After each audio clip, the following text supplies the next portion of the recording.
Henrik Larsson, and there's a reason why we're going to mention this first. Henrik Larsson, players should forget money and develop. Sweden's top flight players earn too much money and youngsters should see the league as a chance to develop rather than become rich, according to Helsingborg's manager Henrik Larsson. We're going back to come forward because this is from 25th of March 2015. The former Celtic and Barcelona and Man United star who started and ended his career at Helsingborg was speaking at a media day to launch the 2015 Allsvenskan season. Appointed help by Helsingborg last November, Golden Boot winner Larsson took over at a club that, although known as a powerhouse in Swedish football, found itself struggling financially. To arrest the alarming economic slide, Larsson decided the fat wage package paid by the club would be a thing of the past. With Helsingborg's blessing, he introduced the salary cap to be reported as a modest 40,000 Swedish crowns, 3,159 a month, about half the average wage of the Swedish top flight in general. I won't comment on the sums, but I will say it's not the wages that Helsingborg used to pay in the past, Larsson told Reuters in an interview. I don't mind players earning money, but it should mean at the same time the club is doing good. If the club is doing good, the club is getting income, then the club can share it with the players. But when the situation is not going according to plan, you have to look at the financial bit and see what you can change. He has said, I think that the average wage in Sweden is too high. They won't be financially independent from the money they earn here. They earn good money, but I think there has to be the desire to develop, to go on to a bigger league and earn your money there. So he's talking in terms of young players. And he recommended that young Allsvenskan League players seeking to emulate his success and that of former Malmo strikers Zlatan Ibrahimovic should play to develop their game rather than their bank account. He does say Helsingborg's wage cap might have restricted his options a little, but Larsson said the chance to work with one of Europe's greatest finishers himself may have helped attract players. It's always difficult, but there are always players that have the desire to do something with their football, the 43-year-old said. There are players who tend not to look at the money short term, they have a bigger plan. I haven't found it that hard to attract good players to the club. Now, another thing, this is one thing that we've been meaning to mention for a while, and this from the 1st of April 2015. Young players could be at risk of exploitation because of changes to football agents' rules, according to agent David Seligman. FIFA's global licensing system for agents was ended on April 1st, and it's now supervised in individual countries. The deregulation means someone with an impeccable reputation can now, in inverted commas, can now pay £500 to register with the Football Association as an intermediary. The obvious problem will be exploitation, Seligman told BBC Sport. If you're a 16, 17-year-old lad and you've got two people trying to sign you, you're going to sign with the middle-aged lawyer who knows the rules and regulations inside out and will negotiate a deal properly, or are you going to sign with the guy who doesn't know the rules and regulations but will take you clubbing, buy the watches and drive the nice cars? There's a reason why we're mentioning this. World Football governing body FIFA argues that the new system will be more transparent, given only 25 to 30% of international transfers are concluded by licensed agents. Professional Footballers Association Chairman Gordon Taylor says it may help make transfer fees clearer. Mel Steen, Chairman of the Association of Football Agents, says deregulation will lead to a wild west of agents and create anarchy, and that's coming from the Chairman of the Association of Football Agents, that it might create a wild west. But Seligman, who works for Carlton Moore Solicitors and represents several Football League players, added a player could end up signing with someone who isn't insured and will not be qualified for several years. Those sort of guys are going to be out and representing players without having the necessary skill or qualification to do so. It could cause problems down the line. Prospective agents used to have to pass an exam featuring questions on contract legalities, immigration rules and registration laws, and also had to pay a bond for insurance purposes. But the deregulation from World Football's governing body FIFA means that qualification is no longer required. Now, Mel Steen, chairman of the Association of Football Agents, is appealing against the change of rules and has said he thinks it's wrong that a bloke in the pub, in inverted commas, could now offer to represent players. FIFA couldn't cope, so they decided to hand it over to the individual territories, he said. I can see the bloke in the pub who knows a parent or a footballer's dad saying, I'll represent you, and then undercutting everyone. Football Players Union chief Gordon Taylor said, I suppose there's an attempt there to increase transparency, but you just wonder how difficult it will be to keep track of. But there is a need for transparency in transfer fees. If this leads to more of that, then good. Now, the reason why we preface what we're going on to next with that is because 21st of May 2015, Raheem Sterling's representative has said the forward won't sign a new deal with Liverpool and branded club legend Jamie Carragher, and I apologise for this language, a knob. Aidy Ward, who has been heavily criticised by pundits over his handling of the situation, told the Evening Standard that the forward wouldn't agree to a new contract even if Liverpool offered nearly £1 million a week, as Gezzie Fizzle mentioned earlier in the show. I don't care about the PR of the club and the club situation. I don't care. He is definitely not signing. He's not signing for 700, 800 or 900,000 a week. He is not signing. My job is to make sure I do the best with them, my clients. If people say I am bad at my job or they are badly advised, it does not matter. Sterling has already turned down a £100,000 per week deal and was booed at the club's award ceremonies. Carragher, who was speaking on Jamie Carragher, who was speaking on Sky Sports at the time, lambasted Ward over his actions in contract negotiations and told Sterling to change his agent. To which Aidy Ward said, Carragher is a knob. Everybody knows it. And again, I apologise for dropping that word. Any of the criticism from current pundits or ex-Liverpool players, none of them things matter to me. It's not relevant, Ward told this Evening Standard. Now, Aidy Ward is a case of he cut his teeth with Impact Sports Management ran by Rob Siegel, both respected names in the business, with clients including Alex Oxlade-Chamberlain, Saido Berahino, and of course Raheem Sterling. Aidy Ward is now going it alone and has established his own agency. Keep that in mind. And Sterling, along with Berahino, have moved with him. Alex Oxlade-Chamberlain is also thought to be joining as well. Now the spotlight is on Ward, and now his clients have acted over the past few months. Berahino gave an unsolicited interview in February, which angered his club, who now reportedly have no plans to initiate contract talks and will consider selling the striker in the summer. Now, prefacing it with that, Liverpool cancelled Friday's meeting with Raheem Sterling and his agent Aidy Ward following Aidy Ward's explosive interview with the Evening Standard. The club were due to meet the unhappy forward and discuss his refusal to sign a new contract, but Liverpool have now pulled out of talks as a result of Ward's intervention on Thursday. The news was reported by the Press Association and the Times, amongst other sources. The Times reported, in the most telling indication yet of the seriousness of the breakdown in relations between the two camps, Liverpool informed Ward they believe a meeting would be pointless given the nature of the outspoken comments attributed to the Kent-based agent in London's Evening Standard. Although Ward has since denied making the remarks and is understood to be considering his legal options, the newspaper has stuck by its story and continued to run it on its website. As a result, Liverpool feel the entire process has been compromised by such an unseemly sequence of events and have called off their planned summit as a result. Now, Roy Hodgson has weighed in on this as well on May 21st of 2015. England manager Roy Hodgson worries about the spotlight young players are put under and believes a lack of strong family support can leave them vulnerable to outside influences. He said, I worry for all these young players, to be honest, said Hodgson. They become stars very quickly. Their period of potential stardom doesn't last for very long these days. Sometimes a few games in the Premier League and you are a star. Jack Grealish is a good example of that, isn't it? A few months ago he was playing in Aston Villa's reserve. Suddenly he's in the first team and now we regard him as a star as well. We should never forget we are dealing with very young people. I believe from what I know of Raheem that he's strong enough to compartmentalise his life from this side to what happens on the field of play, which is what interests me. But I do sympathise with them. Asked what advice he would give a young player, Hodgson added, if you wanted a one-word answer, I would say family. Family is very important. But of course, for some of these young players, they don't have the same strength of family around them as maybe a Steven Gerrard or a Frank Lampard have had. So you're in the realms of saying who is going to work in place of those people. I still believe the managers of their football clubs are important for them. I still think that 9 times out of 10, if you're talking about the top clubs, a manager will be a top-class guy, a top-class leader, and he will be able to give good advice. But it's a very individual thing, and quite frankly I wouldn't dream of commenting on any situation like Raheem's with Liverpool because I really don't know the details. I don't know Raheem's side, his agent's side, the club side, the people who know that are Liverpool Football Club. What I have to do is distance myself from it, sympathise with anything that's going on from both parties perhaps, and wish and hope that when he puts an England shirt on he can leave all that behind it. Now, a lot to take in there, but it's a big point. The way I see it is this: Henrik Larsson, spot on.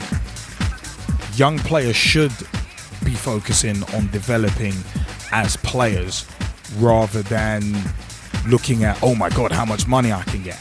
And agents are very, very important in that role, because at the end of the day, they are advising the players. And the thing that worries me about agents, how it looks like Aidy Ward, he's ended up making Raheem Sterling look like the bad guy when he's the one who's probably advising Raheem Sterling on what to say. This is my personal opinion from what I've seen. Now, it's a case of if Aidy Ward is giving bad advice to Raheem Sterling, if obviously Sterling has quite tight ties to Aidy Ward. Essentially, Aidy Ward, from all accounts, is pretty much seen, I think Sterling pretty much sees him as kind of a father figure. So if you've got someone like that guiding you, of course you're going to listen to them and take what they say as gospel. Now, if they're guiding you in the wrong way, then you're screwed from day one. I mean, Raheem Sterling has got to look at it this way. He's at a great club. Don't burn your bridges, and don't let your agent burn your bridges for you, which looks like it's starting to happen, because Liverpool cancelling the meeting with Raheem Sterling to go over the contracts. If rumours are to be believed, there's been a price tag of, I think it's 60 million slapped on Raheem Sterling's head, and there are clubs sniffing around, apparently, if rumours are to be believed. So it'd be a case of, as much as Aidy Ward may think he's doing the right thing, I think Aidy Ward is pretty much just looking out for himself, because he's left Impact Sports Management, and this is why I actually said, right, stick on that, keep that in mind. Aidy Ward leaving Impact Sports Management is quite an important point here, because he's trying to start up his own agency. He's taken Berahino and Sterling, so obviously he's trying to get a bit of exposure for himself so that he can get other clients. But at the same time, the way this Raheem Sterling contract situation is playing out, in my opinion, he's burning bridges. Because if I was seeing a situation like this and I saw comments attributed to Ward, like, oh, Jamie Carragher is this and that, and him shooting his mouth off, then I'm not going to, if I'm a club, I'm not going to want to deal with that guy as an agent. I'm going to look at him as an agent and think, no, you know what? He's not worth the trouble. And I don't think his client is worth the trouble either. So essentially, Aidy Ward might actually be burning bridges, trying to get himself over and try and get himself a bit of exposure, but at the cost of his clients. Now, agents are supposed to work in the best interest of the player, not themselves. And I said, for me personally, it looks like Aidy Ward, from what I've just read out there and from what I've read elsewhere as well, seems to be acting in his best interest. And this thing, when this came up on April 1st, 2015, I actually thought it was an April Fool's rib about the deregulation of agents. But then obviously we went and did background research on it, and it's like, oh my God, this is actually not a joke. They're actually doing this.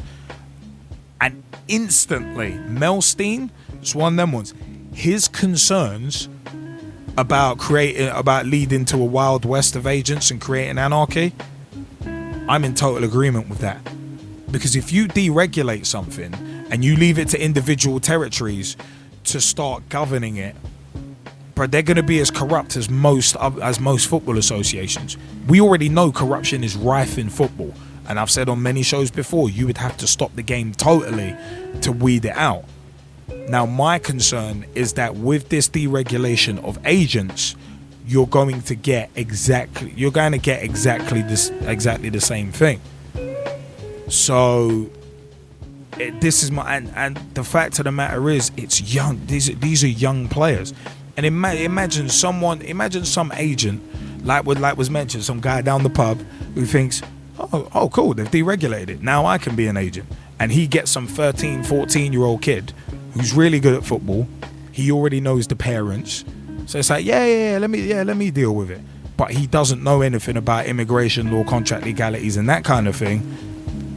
Then you're leaving yourself potentially open to legal action. Because imagine a deal gets brokered between a club. Let's say Real Madrid and Martin Odegaard.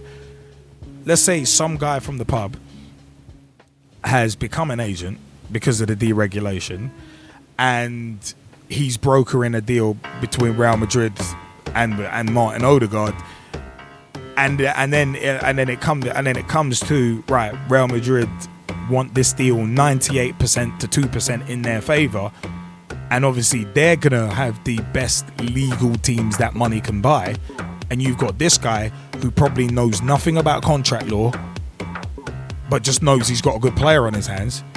He could end up, he could be like, well, yeah, I'm getting the best thing for my player, he's getting a move to Real Madrid.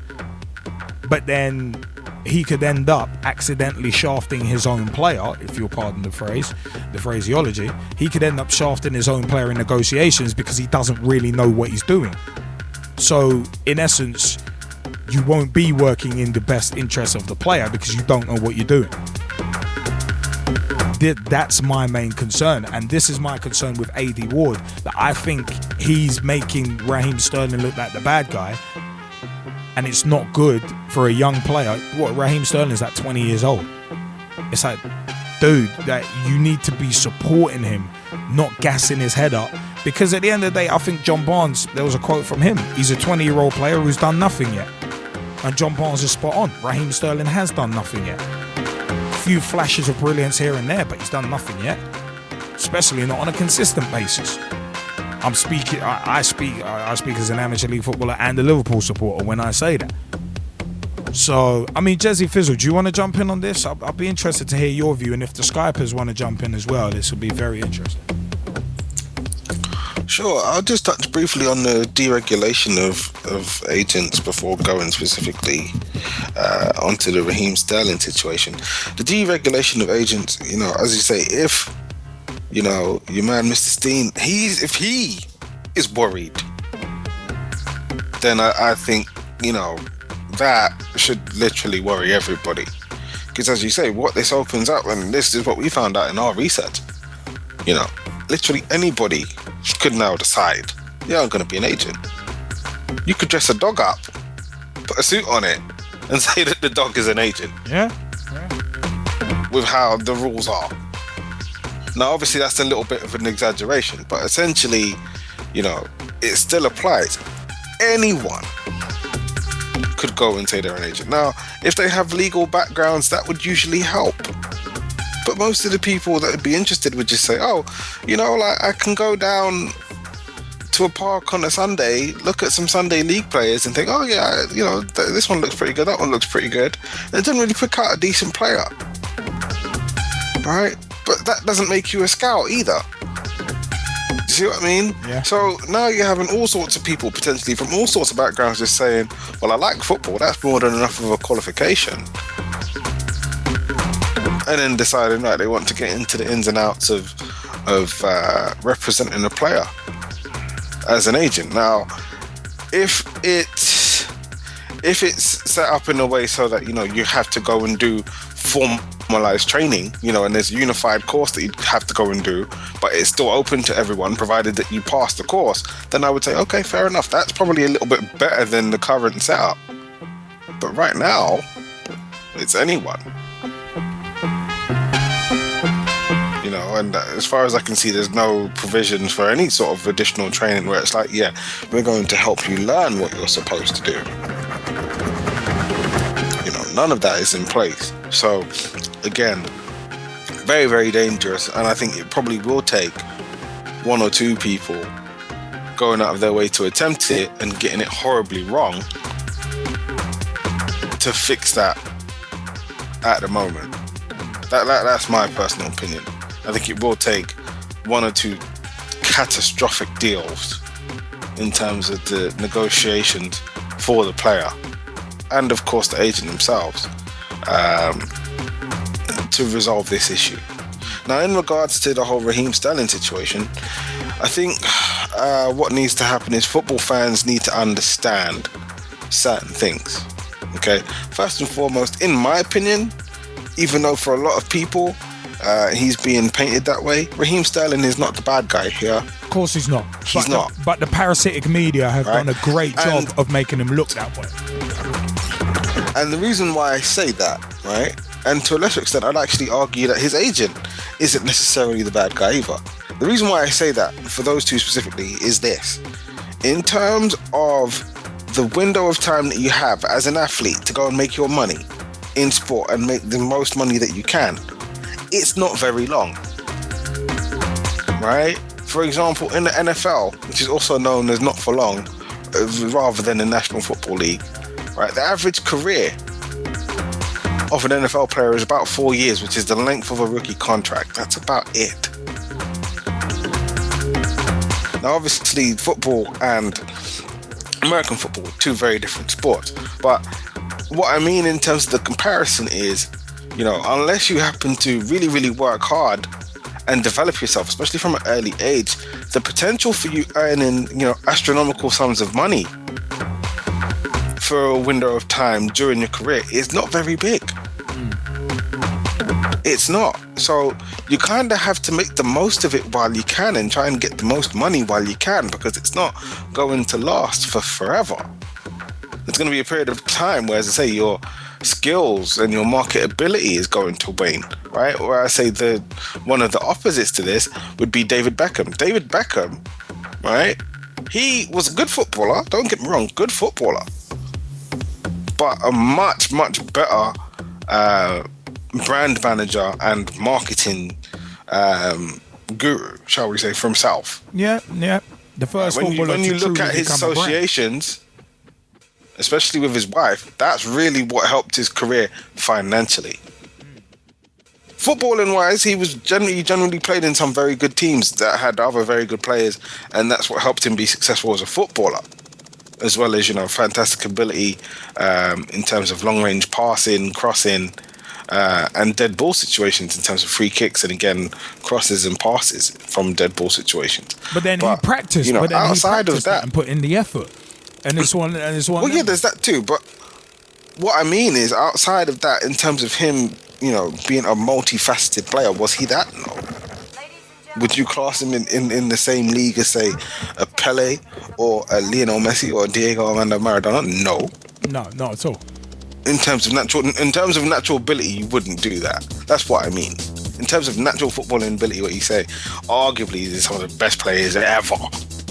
You wouldn't put him in that kind of conversation. No, but and that's not to knock David Beckham. That's just how it is. Yeah, right? but he works. So as I say, in terms of the time that you have in your career to go and make a lot of money, it's not very big. So right about now, okay, in terms of all the negotiations and saying, well, look, it doesn't matter how much money it would be, that's just to pique the interest. That right there, honestly, it's marketing. That's what it is. It's to get people talking. Here's the other thing, right? The other people who, for me, are and are not villains in all this is actually Liverpool. The reason why I say that is because, well, you could have wrapped this up ages ago. You could have sorted this out a long time ago. But then Sterling said, but then Sterling said in November, I'm going to sort out my future at the end of the season. Then stuff kept coming out. I understand that. Kept coming out. So goalposts are getting moved. No, I understand that. But what I mean is, while he was on the rise early on, you could have given him a new contract where it's like, look, incrementally, you know, it will get better. There are certain things in terms of performances in regards to bonuses, so on and so forth, right, that we will give you, whether it's an appearance bonus, an assist bonus, goal bonus, whatever else other bonus, right? We'll stick all of those things in there. And this is how much money you can make if you go and apply yourself, right? If they'd done that earlier, this problem does not exist because he's under contract after that. But the thing is, if it comes up again, the thing is, that's what it's a matter of, listen, we've already got you under contract, now you're just going to have to sit and you're going to rock because we're not going to let you go anywhere, not for cheap. But you got to bear in mind that's pretty much the situation that we're in, because at the end of the day, he's got I think he's got at least 3 more years left on his current deal, because he only signed a new deal like a year or so ago. So he's still got a while on that. So it's one of them ones where the kind of incremental deals, dude, he's got to do something to earn it. At the end of the day, if he wants to go on like 30 big balls and try and command 100,000, 200,000, whatever, you got to step up and earn it.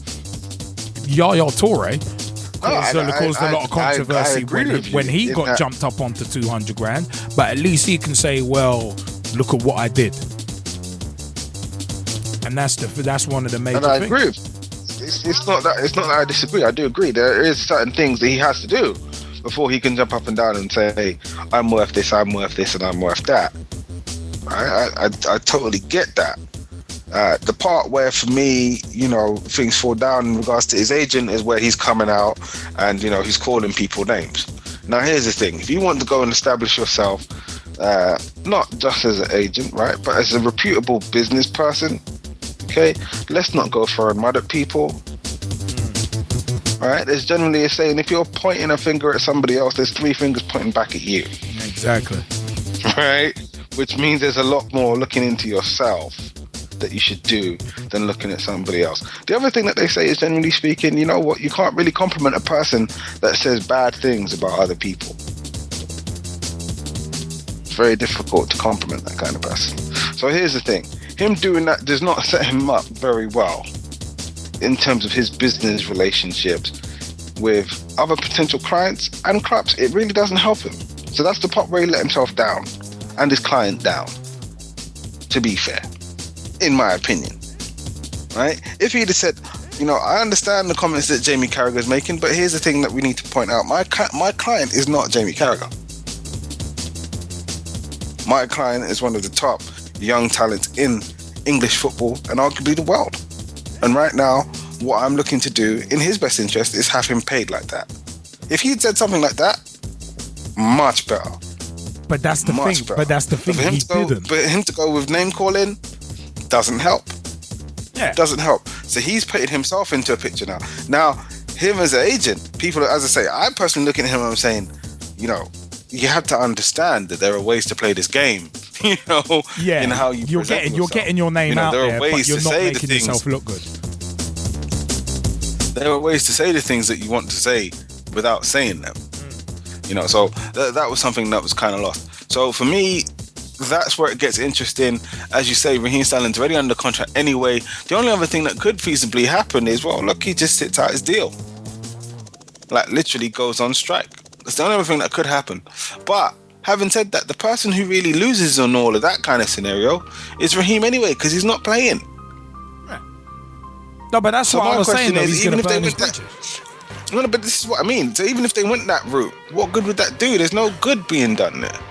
Right? And really, for me, the person that needs to really put his foot down and understand what is really happening here is Raheem Sterling. I'm not saying that he needs to go and change management. That's not it. I think he can still have the same representation. But what he needs to figure out himself, right, is what's important here. That's what he needs to figure out. Is it important for him to hone his craft, become the best player that he could possibly be, improve himself as much as he possibly can, not just as a footballer, but as a person, in order to go and earn all of this money? Or is it more important to say, well, look, I'm on a sinking ship, I need to get off, right? And the way that I'm going to get off is by throwing a tantrum. That's why. And I would say, I know which one isn't going to work. Yeah. But the fact of the matter, for me, the fact of the matter is that his agent Aidy Ward is not setting the best example for him. And the fact of the matter is, if someone's doing something in your interest, you want to know that you're being taken care of. And as you said, the part where I disagree with you. No, go on. Right. The part where I disagree with you is this: Raheem Sterling has to be his own man. Okay. Now, well, I understand that you have certain people that say, in terms of agents, that they're working on your behalf, they're trying to get you the deal that you want, so on and so forth, blah, blah, blah. Here's the thing. If it's a deal that you want, you need to tell your agent what that is. You instruct your agent. Your agent does not instruct you. No, but you know what? See, that's where I disagree with you, because I think with young players, I mean, bearing in mind Sterling's only 20. I mean, who knows where they're going financially for the next 10, 15 years when they're 20? Most people don't. I probably don't even know that now. I'm 29. But the fact of the matter is, it's a case of when you're dealing with probably more money than you will ever know what to do with. that's obviously going to come into it in part and kind of confuse your judgment a bit. So an experienced head, like was mentioned, like say by Roy Hodgson in terms of family structure, or it's a case of that's why you hire an agent. That's why young players have agents, so that those agents can help them and guide them and make sure they're working in their best interest, especially with young players. That's important. Well, the thing, let's make a distinction here, right? An agent is not a mentor. An agent is not a life coach. An agent is just a representative in legal negotiations, i.e. player contracts, so on and so forth. True, right? But when you're dealing with younger players, you have to be more. And also, if Aidy Ward was an agent in the purest sense of the word, which would be the way you've just defined it, if Aidy Ward was that, then in theory he should be a complete third party and have no real influence outside of financial situations and that kind of thing. Then, but the fact that Aidy Ward is dealing with these young players such as Sterling and Berahino, he's got very close relationships with them, which go outside of football, which go into mentoring. So in theory, that means Aidy Ward is almost overstepping his bounds then. If we're taking agent in terms of the purest sense of the word that you've just dropped it as.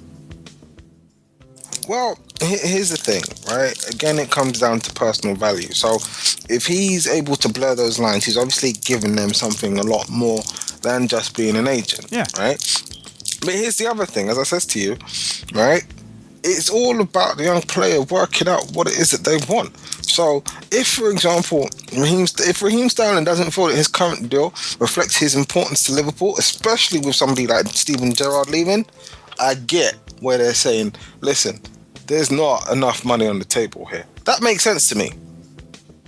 That does make sense, because here's the thing. He now would have to be the focal point of that team for him to feel any kind of desire to want to continue to play there. Yeah, and then, of course, you're looking at transfer policy where you say, well, look, the last 2 seasons, arguably the 2 best players in the team have gone for different reasons. Yeah. Right? What's going to happen next? So again, I kind of understand that angle from it. And again, he's the one that's supposed to be instructing his agent to say, look, right now, right, I really don't feel that this team is going to be able to compete for the next, 5 or 10 years. So I want to leave right now. And if that's what his instruction is, then, as I say, everything else here in this scenario makes sense.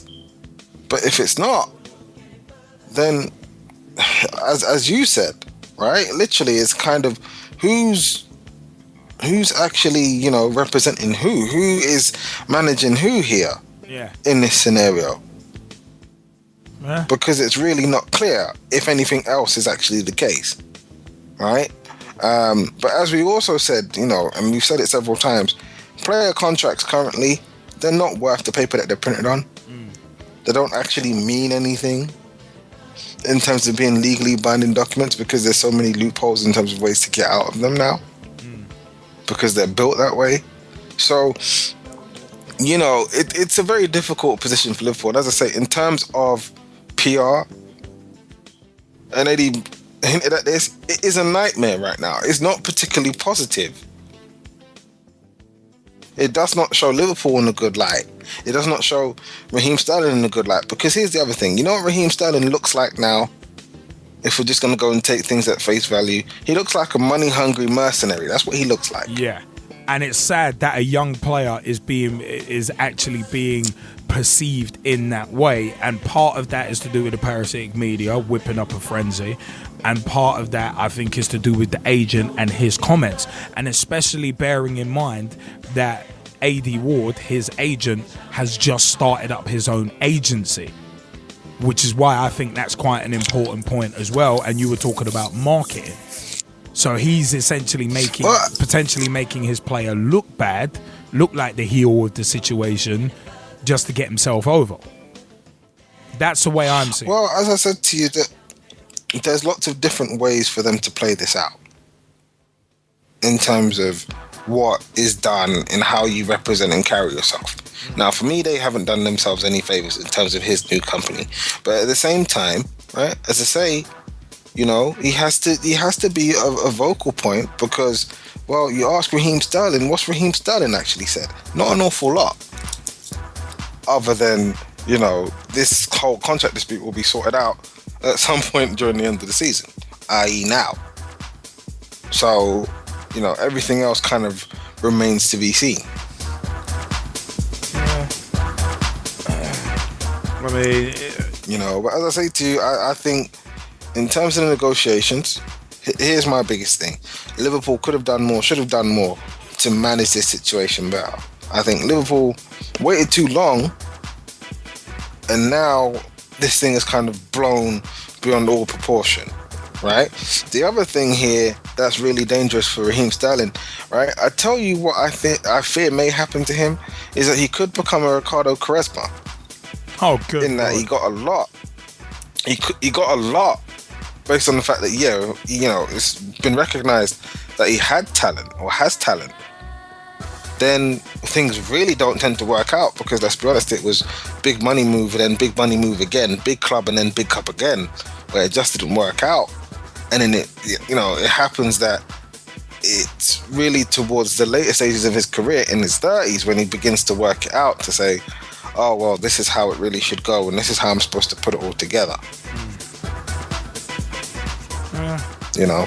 But for me, personally, I feel Raheem Sterling, the best place for him to be is a place where he's going to get regular football week in, week out. If he moves and goes to a bigger club, and I use that term in inverted commas, right, where there's a lot more competition because there's a lot more talented players, right, and he's not going to be the man, for me, that's going to stagnate his growth. He needs to be somewhere where, well, look, he's depended on.